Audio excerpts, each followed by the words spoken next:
let's get to the scheduled program.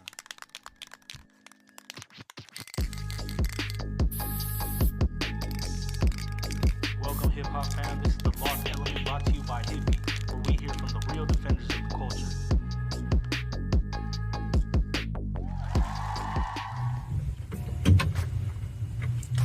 Yo, what's good, LA? We're back on another episode of the Lost Element.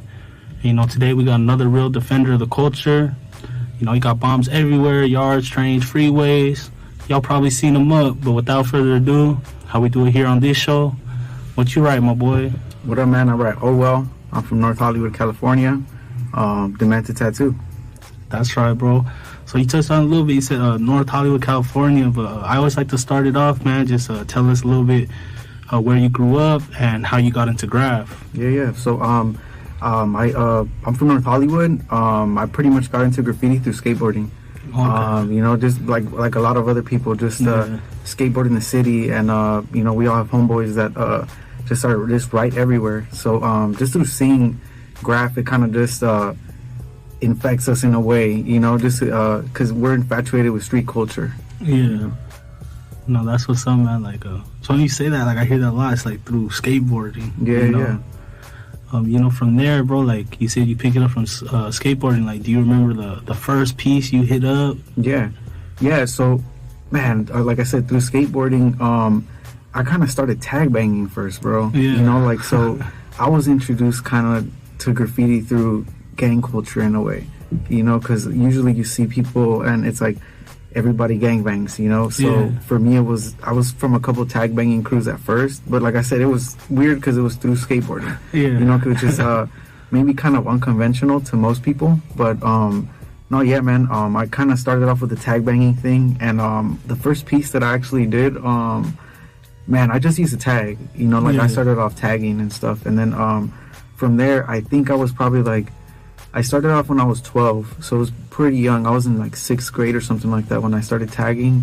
I really got into graph by the time that I was in 9th or 10th grade, maybe 14, I would say. Yeah. Yeah, and then from there, there was a couple years where I started kind of trying to get more into the art side of it, which was pretty much when I was 16, I ended up getting into a graffiti crew called BAMC.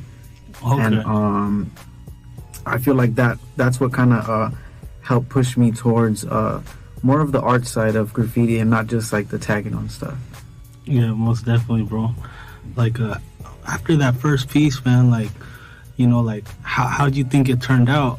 Because now you have a really dope style. So from there to now, how would you say your style has developed? Yeah, for me it was a huge transition because I was more of a bomber at first, so it kind of started off with bombing, and for me I would say maybe I was 10 years of just bombing, so it was 16 to 25, 26, because piecers, bro, when people really start getting intricate pieces and burners, you either have it or you don't, Yeah. So for me, it took me a long time to develop and be able to have a piecing style, because to me it was always more fun to bomb because it's easy, it's quick, so I didn't really start piecing until, I think I was already maybe 30, bro. So I started piecing kind of late, if it's even called that, I'll probably do more burners, but after that, it definitely felt amazing, man.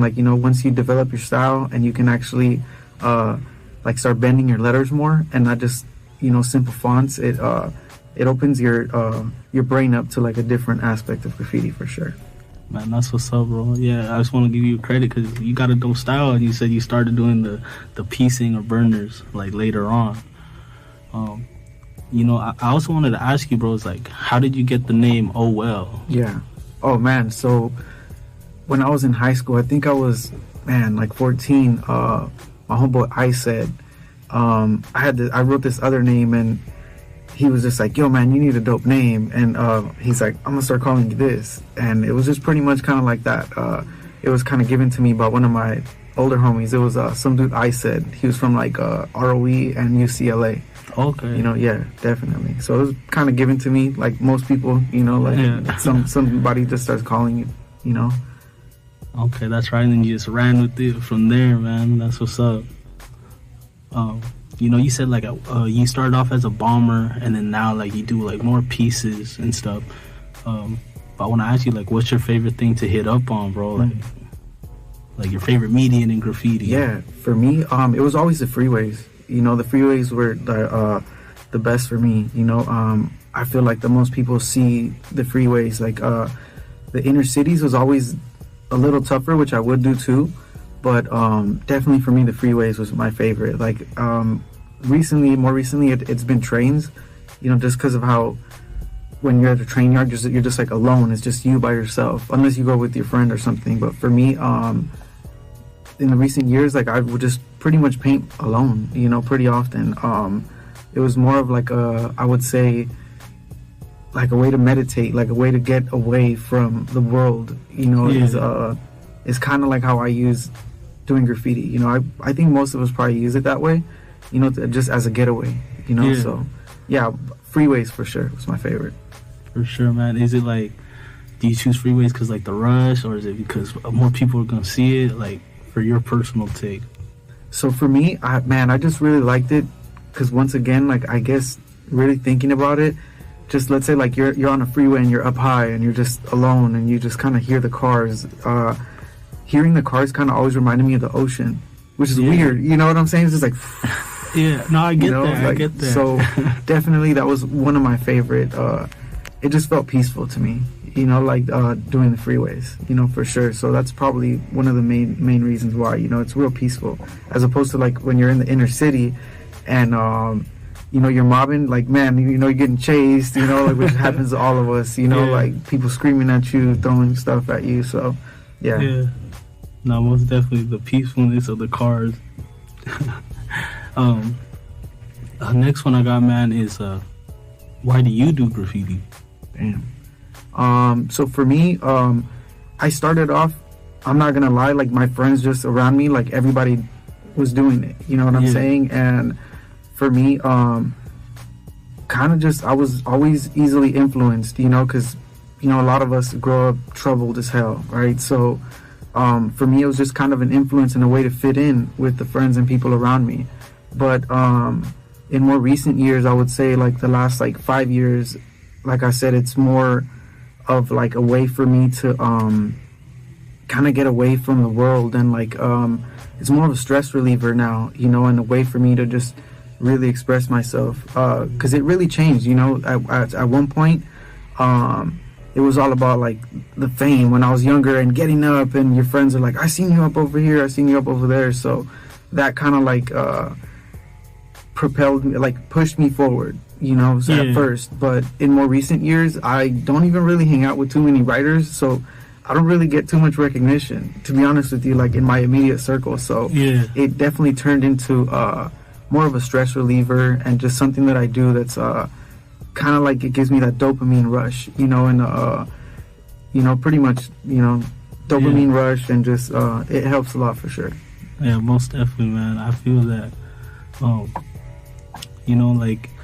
Like next one I got for you, man, is how is graffiti hip hop? Man, graffiti is definitely hip hop, man. Like it's part of the 4 elements of hip hop. It man, I feel like through the years it definitely has been lost. Like because people consider hip hop just music. So I feel like graffiti and breakdancing are like 2 of the elements that have kind of been lost, in translation throughout time. So, man, it's just a part of the culture, bro. Like, I mean, I wouldn't really know exactly how to say that specifically how it's hip hop, but I just know that it's a part of it. And man, when we're all painting, you listen to some hip hop and stuff, but man, bro, graffiti has grown to so much more than that, because bro, you have people that are like punks nowadays, and they're like, bro, they're doing graph too, so you have like different walks of life, which is really cool to see that graffiti has grown so much outside of just hip hop, but man, it's one of the elements for sure. Like I said, very long lost element, bro, for sure. Yeah, most definitely, man. Like how you said, like it's grown like to punk rock, like even something with like the breakdancing, it's became like a sport now. It's like it's hip hop, but it's a sport. Yeah, but it's the Olympics, man. You know, so no, definitely. I feel like every element kind of grew out of hip hop. You know what I'm saying? Like it's kind of like I said, graffiti kind of became its own thing. You know, and not breaking also like became a sport and its own thing. You know, so I feel like a lot of the elements kind of broke apart. You know, like, but definitely combining them is the essence of hip hop for sure. Yeah, most definitely, bro. Like, next one I got for you, man, is like, you know, we're in LA County, and it's a hub for graffiti here. You know, we might have viewers who aren't from this area or not familiar, but for those listening in, how would you describe the LA graffiti culture? Man, LA graffiti culture, rugged, man. LA is definitely one of the toughest places to do graffiti, period, man. Like, I travel a lot, so doing graffiti in other cities, bro, man, in comparison to in Los Angeles, it's a breeze. So I would just almost even call it a sport, you know. So, you know, it's definitely rugged, grungy, and tough, for sure. Yeah, most definitely, bro. You brought it up, like, how you would travel, you know. When you travel to these different places, bro, and like, can you just touch on like the experience there, like when painting? Like, is the culture different? Like, what is it like to go outside of LA to paint? Yeah, so specific cities, I always try to pick cities, bro, that have like a graph scene to them. You know what I'm saying? So, man, it's just different, bro. Like, I feel like let's say when you go to New York, bro, like, the locals there kind of grew up seeing it everywhere. So people don't bug you, dog. Like, I'll be tagging on something and people are like, yeah, man, like, you know, tag, like, right? But like in Los Angeles, like, it's like people trip on you, you know what I'm saying? Like, or you have the gangbangers, bro. Like, you know, bro, some people, like, I've been shot at a couple times, like, you know, just painting and stuff. So the culture is really different. I would say Portland is super chill. You know, like, there's hardly any cops out, you know. But definitely, if you can survive doing graffiti in Los Angeles, going outside of anywhere besides LA, like, you're gonna survive, and it's a lot easier. Maybe not with the cops, but you know, it's a lot easier to travel and go outside of LA, you know, because every major city that I've kind of been to, it's not as hard to do graffiti, you know. Like, people don't really trip outside of Los Angeles for sure. Dang. I want to ask you too, man, because like traveling, like, that's cool. You get to see like different styles of graffiti in different places. But out of all those places, what would you say is like your favorite one that you went to? New York, bro. New York? Yeah, I feel like it's our mecca, man. Like, if you have to like go anywhere as a writer, bro, like, you have to go to New York, man. You gotta, you know, save some money, go to New York, man. I feel like anybody that any writer that goes out to New York, bro, like, you'll really love it, man. You know, it's our birthplace. You know what I'm saying? Like, so definitely I would say New York. Outside of LA being my favorite place, I would definitely say New York. You know, I try to make the trip every year, and like I said, man, it's just different, bro. Like, it's embedded. Graffiti's embedded into their culture, not just in graph culture, but into like the everyday, like, person's like routine, you know. And it's everywhere. It's on television, like, it's on clothing. Like, you'll go to the airport and you'll see "I love New York" in graffiti style, when in LA, like, it wasn't really like that. You know, 15-20 years ago, it's like graffiti's real, like I guess marginalized. Like, you know, you don't really see it everywhere, or it just barely started invading culture, like LA culture, outside of the graffiti scene today, you know. But man, in New York, like I said, it's definitely one of my favorite places to be doing graph. Dang, most definitely, bro. All right, I'm gonna switch gears a little bit, away from the graffiti culture in different places. But I want to ask you, like, nowadays with social media, you know, how do you feel social media has impacted graffiti, and do you think it hurt it or helped it? I definitely think it helped it in a way. You know what I'm saying? You definitely have some people where man, they can just be in their backyard, like hitting up on, like, you know, the same brick, yeah, every single time, and you know everybody's gonna see it. But I think it helped it, man. Like, you know, because before, like, man, I started doing graph in like '02 and like '05, and if you did graph, bro, we didn't even used to take pictures, bro. Like, or we had the little cameras that you gotta, like, you know, and then you flick it, and you know, back then, like, a lot of us weren't really able to even see it unless, like, you were an older dude and you had like a nice camera, right? But I think it helped a lot, man, because now you can hit a spot, take your flicks, and everybody's gonna see it, as opposed to back in the day, you really had to be roaming around the city to really see who was really doing it. And if you weren't driving around, you didn't see who was really up or not. Yeah, most definitely, bro. Last one I got for you before we go to a little music break, man, is like when you put up your work, you know, hit up on a train, freeway, like what would you want someone to get away from looking at your piece? Damn, that's a good question too. For me, man, just, I guess, style, you know, like I definitely try to you know, show style in what I do, you know, and I guess for me, I kind of do graph more for us, you know, like as a culture, like for graph writers, you know, like, but man, I guess for me, just perseverance, bro, like, and just like, you know, I've been doing it for a while now, and I just like people seeing for my work how long I've been doing it, and to help push other people and show them how capable it is outside. There's a lot of dudes, bro, that they end up like they stop writing, and they're like, oh, like, you're still doing that? That's like, we used to do that in high school, you know? So I feel like it's not something that you can grow out of if you're really in love with, you know? So I guess people around me and my friends around me, I guess I would want people to see just longevity and love, you know? So I guess love, man, you know, love for the graph, for sure. Yeah, most definitely, bro. All right, y'all, we're gonna take a little music break. After the music, we'll be back here with Ohwel. You guys listen to Lost Element on KQBH LP, Los Angeles, California, 101.5 FM, a community service of the Boyle Heights Arts Conservatory, broadcasting live on your FM dial and streaming on KQBHLA.com. You guys are listening to Lost Element. We're here with Ohwel. You guys are listening to KQBH LP, Los Angeles, California, 101.5 FM, a community service of the Boyle Heights Arts Conservatory, broadcasting live on your FM dial and streaming on KQBHLA.com. Alright, we're gonna jump straight back into this interview, bro. The first one I got for you, man, is, you know, being out there writing in the streets, man. Do you have any funny or crazy stories you could share? Man, crazy? Probably. Oh, man. Okay. I gotta be careful a little bit.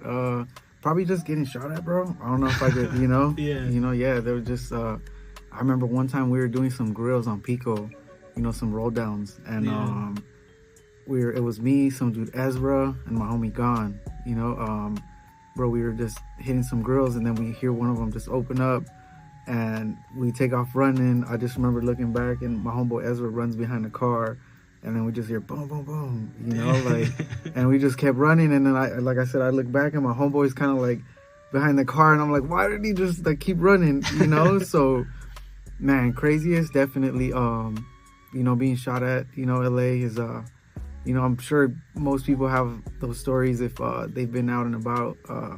Falling through a roof. I was with, have you heard of the rapper Devour? Yeah, so I was, it was me, some dude Put, Devour, and the homie Gnome. I was painting at, we were painting like an automotive place, right? And me and Devour were doing like, kind of like this little top part of the, man, it was like upstairs, right? So then I just remember, like, I looked down and I told the dude, I'm like, yo, like, I could paint right here. And he's like, yeah, right. So then Devar just started painting, like, right next to me. And then, like, I just walk over into, like, I guess it was drywall, bro. And I fell through the fucking ceiling. Excuse my language. So I fell through the ceiling, and I landed right on the toilet, bro. And I broke the toilet. Like, legit, bro. Like, there was water everywhere. the owner came and he was like, "Oh, are you okay?" He's like, "We don't have business insurance," and I was like, "No, I'm cool, bro." He went, bought me like a 12-pack, you know. He was just like, "Here you go," and I just remember like my elbow broke the part of the where that holds the water on the toilet, you know. So I remember that, bro. I'm pretty sure, you know, and the homies, we were all tripping out, bro. You know, I'm surprised that I was okay, you know, but that's probably one of the funny stories, you know. Yeah, just random. I just fell through the ceiling and broke the freaking toilet, bro. That's wild, man. At least you didn't get too hurt. Yeah, definitely. It would have been messed up if the owner's like, "Nah, bro, you gotta pay for the toilet." Bro, he was just happy I didn't get hurt, man. You know, it was like a automotive place. Like he painted cars there, you know, and he just let us paint the walls, you know. So yeah, that's probably one of the funnier stories, you know, falling through a ceiling, which almost happened to me another time too. I was painting this rooftop and just like half my body goes through the roof, and I'm like kind of like this, and I'm just like trying to pull myself up, and the homeboy came and he grabbed my body and just pulled me up, you know. So probably that too, you know. I don't know what it is with me falling through. You just got you finding the weak spots. Yeah, bro. I don't know what it is, man. And I'm light too. I'm not heavy, so you know, man. Man, that's what's up, bro. All right, next one I got, man, is what is graffiti to you? Man, graffiti to me is expression.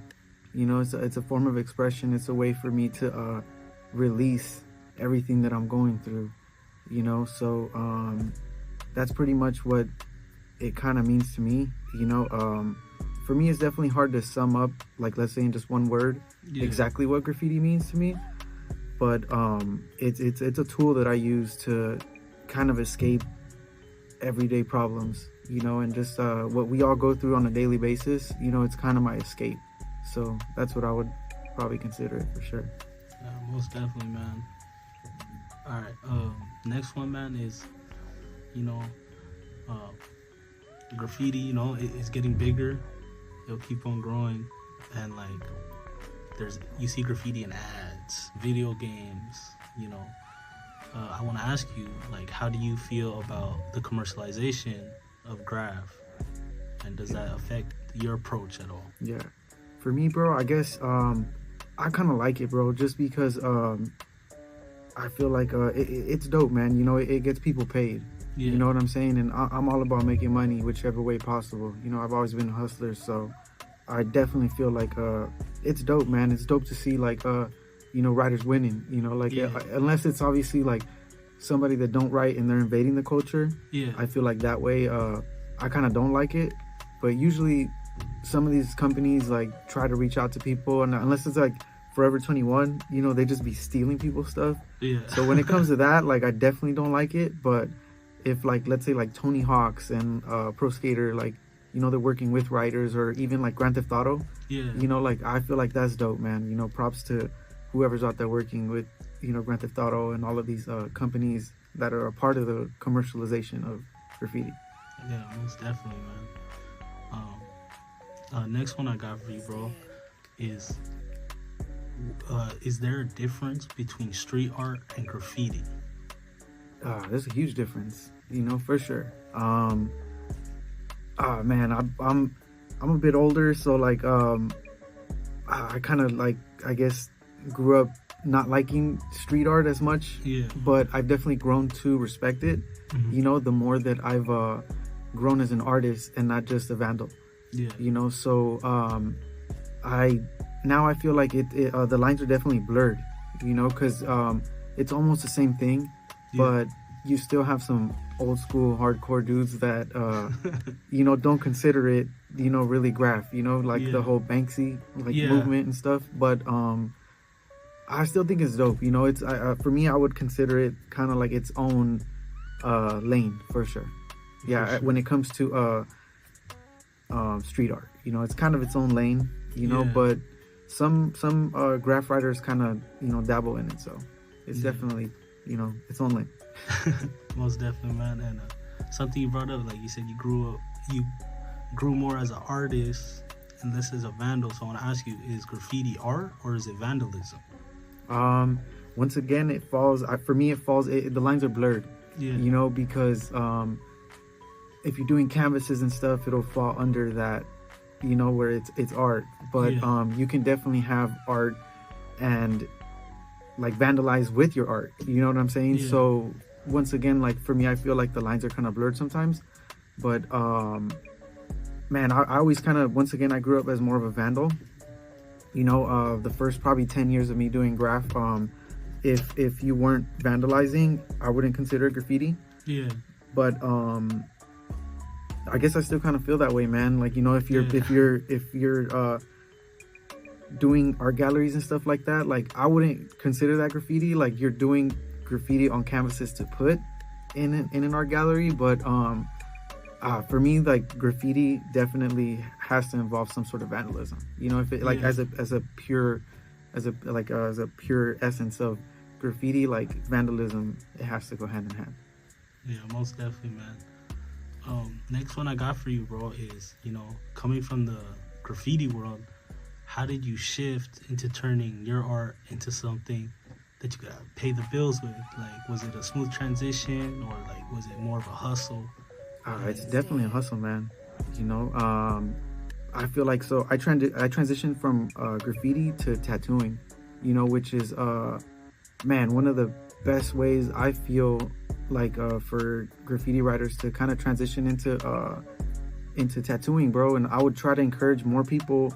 Like if you're just messing around with the tats right now, like just keep it going, man. Because if you love graph, like I definitely feel like tattooing will help push you in that direction. You know, so for me, I had people influence me. Like I told you, like Norm. Yeah. You know, Norm was a big influence for me.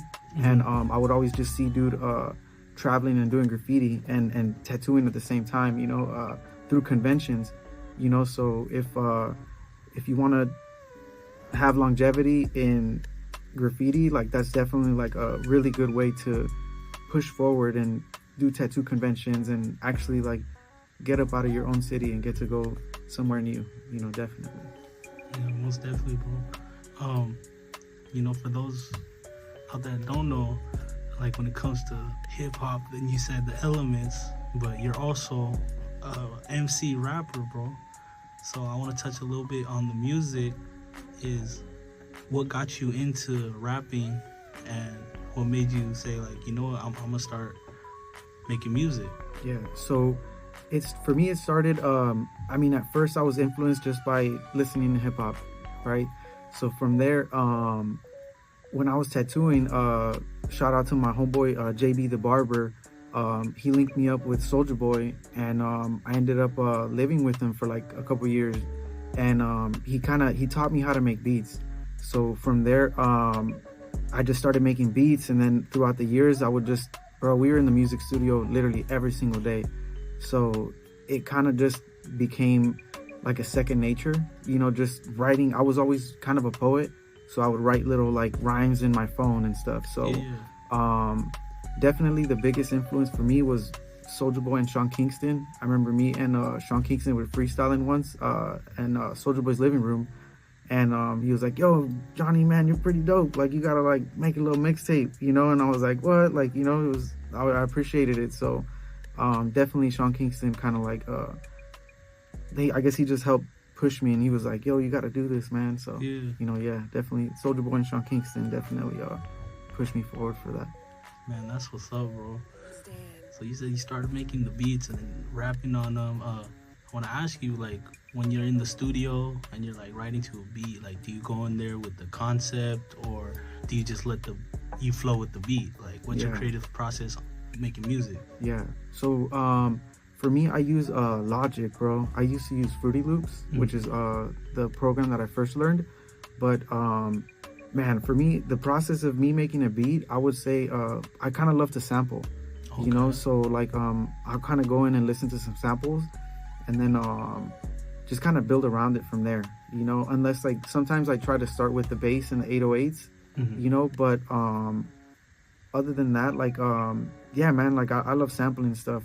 It's, for me, it's a lot easier for me to like catch the beat and like kind of like create something. You know, sampling is a huge way, I feel like, for me to make some beats. Yeah.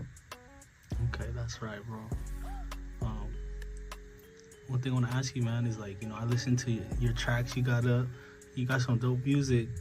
But for like other listeners, like when they listen to your art, like what's something you want them to take away from it?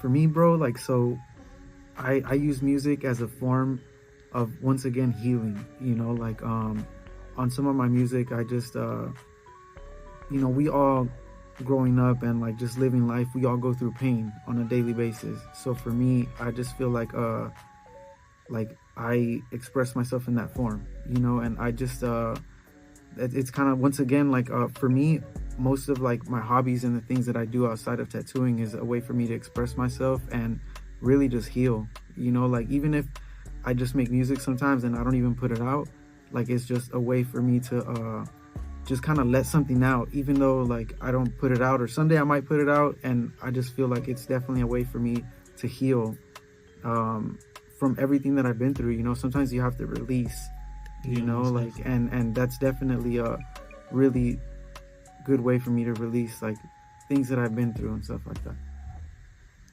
Most definitely, man. With the music, man, I want to ask you, bro, you got like any new drops or anything that people could look out for? Yeah, man, yeah. I'm gonna drop a new song this next week, man. I'm gonna drop Rewind. It's a song I just made recently, so yeah, I'm definitely gonna drop that next week for sure. One thing I lack a bit is consistency, so I definitely gotta stay a little more consistent with dropping. But yeah, man, check out Rewind. It's gonna be out on all platforms, Spotify, YouTube. Definitely check it out. Most definitely, bro. Now with the music side, like I know you said Soulja Boy and Sean Kingston, but who would you say is your personal like top 5 favorite artists? Oh damn, my top 5. See, so for me, bro, like, once again, I'm a bit older, bro. Like my top 5 would probably be like, let's say Big L, Pac, Big. From there, who else? Probably Cameron. From there, who else? Who's my 5th? Man, I'm gonna throw Gucci Man in there, bro. I gotta throw some Gucci in there. That's right, bro. That's what's up. Something I noticed too with your videos, bro, is like you do like in the background you got a lot of like hit ups, or like even people like hitting up in the video. Like, do you plan that, like just to like show like put the culture on a little bit? Of course, man. Yeah, like bro, like it's for me, I feel like I try to cover what I do, like, so it's like, I definitely try to mix everything together, bro, like the music with the graph, and even I would try to sprinkle some tattooing in there too, but it's definitely intentional, always, even, bro, in the last music video I dropped, like, I even tried to stand in front of some of my homeboys, like some of the dudes that are in the background, like, I know these dudes, so, it's definitely intentional. That's right, bro. All right, man. This next segment is called the quick hitters. All right. So the first one I got for you, man, is you brought up skating. So if you were to play a game of skate right now, what's your best trick? Oh man, just hard flip. Maybe 360 flip. Something like that for sure. Okay, that's right, bro. Do you still skate to this day? Here and there, man. I definitely use it more as like just like a means of like to go tag on shit, like, like I'll just, let's say, park somewhere and then skate around the area, so it's more of a like a tool for that. I just feel like it's way more low-key when you're just on a skateboard, for sure. Okay. Next one I got, bro, is best brand of spray paint to you. Montana. Hardcore. Montana? Yeah, okay, yeah. That's right. Period. Is it the pressure? Like, what makes that one the best? Man, coverage. Just the coverage for sure. You can chop back. I've used, dog, I'm not gonna say that. So no, yeah, Montana, man, hardcore. Definitely. I've used a couple of other brands, and they're just a bit watered down, or it just clogs the tip. You know what I'm saying? I'm not gonna say what brand, but yeah. Yeah. So Montana hardcore all day. Okay, that's right, bro. Last one I got for you, man, is what's a piece of advice for a youngster out there who's trying to jump into the game of graffiti? Man, I would say take some art classes, man. Like, even if it's at your community college, you know what I'm saying? You'll learn perspective. For me, I started going and taking some classes kind of late, so, man, a lot of these dudes out here need to go to school, bro. Like, bro, you'd be surprised how much taking some art classes will translate into your graffiti, man. Like it'll just teach you so much. So I would say graph writers out here, take some classes, you know, definitely. For sure. Stay in school. All right, man. Now before we sign off, bro, like, do you have any shout outs, anything you want to plug? Yeah, no, definitely, man. Shout out to everybody at Demented Tattoo, you know, at the tattoo shop, my homeboy Esto, Heal, Expire, Loopy, you know, the homie fucking Icer, Dez, Olivia, you know, just anybody I forgot your name, my bad, you know, you know, the homeboy Thor, you know, just shout out to all my homeboys, everybody that's you know, that's been there for me, you know, rest in peace Silo Dinky, my boy Koi just passed away recently, you know, rest in peace your ass, you know, yeah, definitely. Most definitely, man. Hey, bro. Ohwel, thank you for coming on to the show, bro. Thanks for having me, man. You know, hey, you guys gotta stay tuned. If you need some tattoos, hit them up. New music's dropping soon. But you guys are listening to Lost Element on KQPH LP, Los Angeles, California. 101.5 FM, a community service of the Boyle Heights Arts Conservatory, broadcasting live on your FM dial and streaming on KQBHLA.com. We'll see y'all next week.